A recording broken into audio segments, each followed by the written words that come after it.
Praise the Lord. चिंता एक ऐसी चीज़ है जो सबके जीवन में कभी ना कभी दस्तक देती है।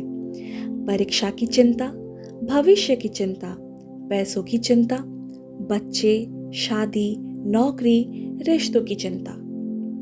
परंतु बाइबल मत्ती 6:27 में कहती है, तुम में कौन है जो चिंता करके अपनी आयु में एक घड़ी भी बढ़ा सकता है। चिंता जीवन को बढ़ाती नहीं है, घटा देती है, लेकिन परमेश्वर का वचन और सच्ची प्रार्थना हमें चिंता के बोझ से आजाद करती है। हालेलुया। आइए हम वचन के गहरे अर्थ को समझते हैं और अंत तक जरूर बने रहिए। हम आपके लिए प्रार्थना करेंगे। चिंता कब आती है और क्यों होती है? चिंता तब आती है जब हम परिस्थितियों को नियंत्रण में रखने की कोशिश करते हैं, भविष्य को लेकर डरते हैं, परमेश्वर पर पूरी तरह भरोसा नहीं करते। नीति वचन 12:25 में वचन कहता है, चिंता से मन उदास होता है, परंतु एक अच्छा वचन उसे आनंदित करता है। इसलिए चिंता के समय में हमें परमेश्वर का अच्छा वचन चाहिए।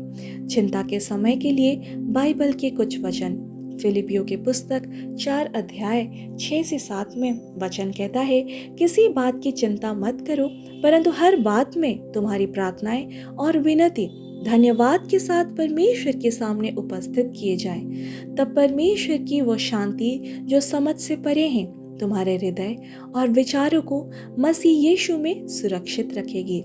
चिंता का समाधान प्रार्थना और धन्यवाद। चिंता हमारे मन में हलचल मचाती है, लेकिन प्रार्थना से परमेश्वर की शांति मिलती है।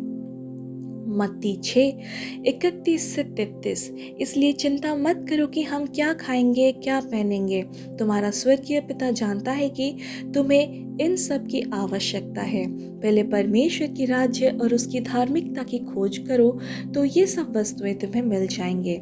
जब हम पहले परमेश्वर को प्राथमिकता देते हैं, तो वाकई बातें अपने आप जुड़ जाती है। पहला पत्रस 5:7 में वचन कहता है, अपनी सारी चिंता उसी पर डाल दो, क्योंकि उसे तुम्हारा चिंता है। कितना आश्वासन है उसमें। हमारा परमेश्वर हमारी चिंता करता है, हमें बस थोड़ा छोड़ देना चाहिए उस पर हमारा सारा बोझ। यशाया 41:10 में वचन कहता है, मत डर क्योंकि मैं तेरे साथ हूँ, भय ना कर क्योंकि मैं तेरा परमेश्वर हूँ। मैं तुझे बल दूंगा, तेरी सहायता करूंगा।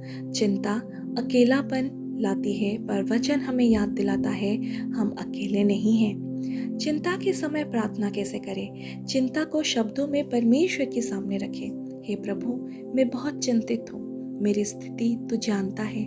मैं तेरे चरणों में ये बोझ रखता हूँ। जैसे हम अपने किसी दोस्त से बात करते हैं, वैसे ही परमेश्वर से खुलकर बातें करें। चिंताओं को परमेश्वर के हाथों में सौंप दे। भजन संहिता 55:22 कहता है, अपने भार को यहोवा पर डाल दे, वो तुझे संभालेगा। जब हम बोझ परमेश्वर को सौंपते हैं तो हम हल्के हो जाते हैं। धन्यवाद के साथ प्रार्थना करें। पहला थिस्सलुनीकियों 5:18 में वचन कहता है, हर बात में धन्यवाद करो, चिंता से ध्यान हटाकर परमेश्वर की भलाई पर ध्यान दे। उत्तर की प्रतीक्षा शांति से करे। उत्तर तुरंत नहीं भी आए तो भी भरोसा रखिए, परमेश्वर कार्य कर रहा है। भजन संहिता 37:5 में वचन कहता है, अपना मार्ग यहोवा पर छोड़ दे, उस पर भरोसा कर, वही पूरा करेगा। व्यवहारिक उपाय जब चिंता सताए, एक प्रार्थना डायरी बनाइए।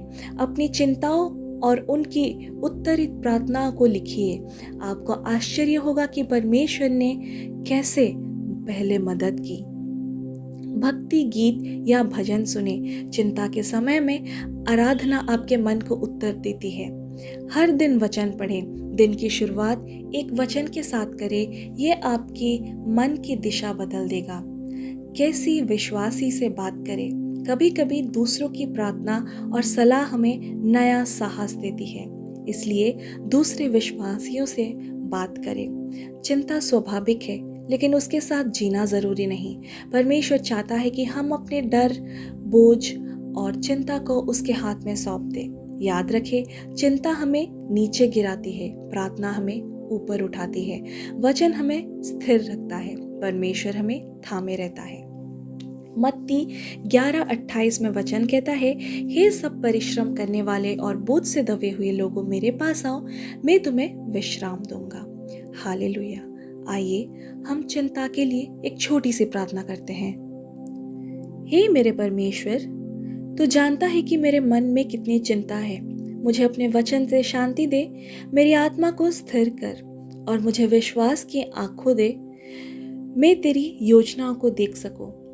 मेरी चिंता को अपने हाथ में ले और मुझे तेरी शांति से भर दे।